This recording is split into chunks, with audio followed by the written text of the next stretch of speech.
Yahoo earnings. Questions must be in by 3 p.m. Eastern. So what would you ask the Yahoo CEO, Marissa Mayer? Let us know. You can get in touch with us. Email us worldwide@cnbc.com, tweet @CNBCUX, or direct to me at Ross Westgate. Back to one of the big corporate news stories in the UK. Angela Ahrendts is going from purses and pumps to iPads and iPhones. She's announced she'll be stepping down as CEO of Burberry in order to take up a newly created position at Apple as Senior Vice President of Retail and Online Stores.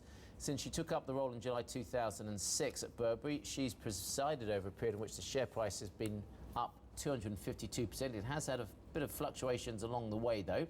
Christopher Bailey, her Chief Creative Director, is going to take over as CEO for mid-2014. Now, Ms. Ahrendts last spoke to CNBC back in September about the fashion group's tie-up with the tech giant she's now going to work for. The collaboration with Apple today just takes the brand reach and the brand awareness to totally new levels.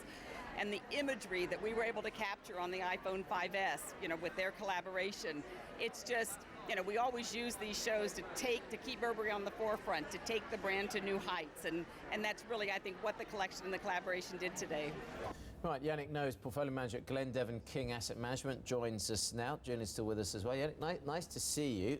Stock opened down more sharply this morning. Yes.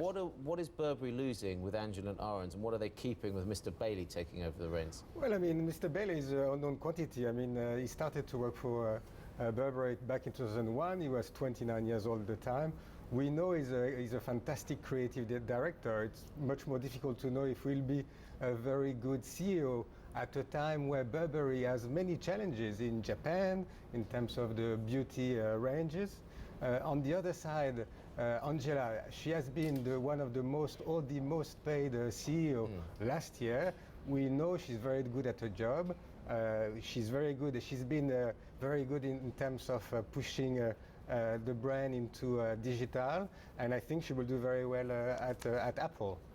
Yeah, this digital is an important digital social media strategy. I mean, you talked about Burberry at the forefront with the art of trench. I mean, how important is it for Burberry to really utilize digital? How important is the younger client base? It's extremely important because it's really the differentiating factor for Burberry compared to any other brand. I mean, if you look at the strategy on digital, Burberry is by far the best. Gucci is doing okay.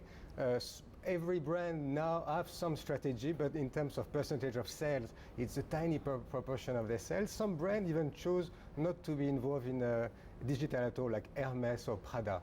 A job at Burberry, I think it started back in 2009, where Burberry was a much smaller company, and they decided to really experiment with social media and with digital. The interesting thing with Bailey is, this is a creative business. Yes. Right. So you're only as good as your latest fashion line. It's a media content and creative business. Okay. Well, media content. I think media content is being creative as well. Yes. So I don't have a problem necessarily. It's not a problem with the creative man being at the top. Is the issue then actually got to be he's got to have the right people around him to do things he necessarily can't. You have to keep in mind that the previous CFO, she left, I think, back in March this year. So the entire team is pretty much changing. It's going to be a new team. They've been hiring quite a lot of new people as well on the beauty sector and some other sector.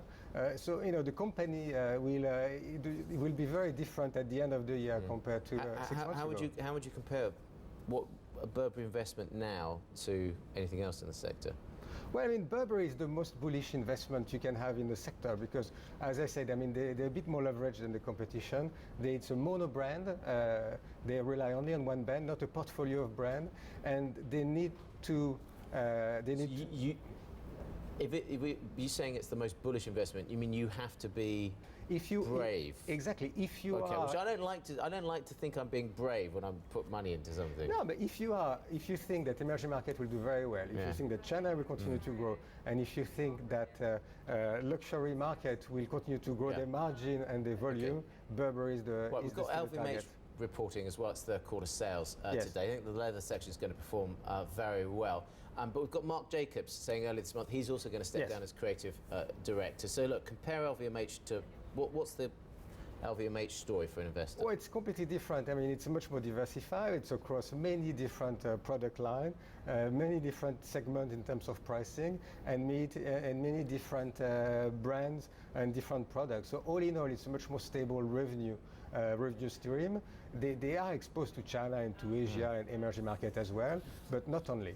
What do you think Burberry might do next here? You mentioned other companies are much more diversified. I mean, where could you see perhaps Burberry going in the future to diversify? I think the target of Burberry will, I mean, they want to stay a mono brand. In fact, like Chanel, trying to be a brand like Chanel that will be in many product range, not only leather or fashion, but beauty. So beauty, it means perfume. They want to bring back perfume into their core business. Right now, I think they're number 25 in terms of sales for perfume, so they're really not in the top 10 yet. Cosmetic and skincare. I mean, and try to do this around one product. Are they too exposed to China? I mean, can you be too exposed to China or not? Well, I think if you look at, I mean, right now in China, China is a very important part of their business. In fact, if we look at their business, is even more exposed to China because via Macau, Hong Kong, Singapore, they're exposed, in fact, to traveling Chinese citizen. All in all, it is a very, very exposed brand to China. One final question on Moncler, right? I'm sure you'll the very fashionable sort of coats. You see them on the ski resorts. They're going to list in Italy. They've announced they're going to list in Italy. Is that going to be of interest? How much interest is that going to be to investors? Well, I mean, I think the play on those. These are like £1,000. These things start at like £1,000. Some of these jackets. Well, I mean, L'Europiana is selling items which are extremely expensive for how they look like, but the quality is extreme. I think for this kind of brand, the main, as an investor, the main focus will be can they be purchased? Could it be a target? I mean, LVMH, for example, has been spending something like €9 billion since 2011. In purchasing other company, whatever it's Bulgari, part of Hermes, or recently L'Europiana. The kids on smaller player, the kids know they can be a target. Yeah, I don't know. Actually, I got to find out how much it is they're planning to list as a free float, but we'll see. But if in 3 months' time Burberry share continue to go down, if there is no clear direction of management, I mean, it's far-fetched today, but Burberry could be a target.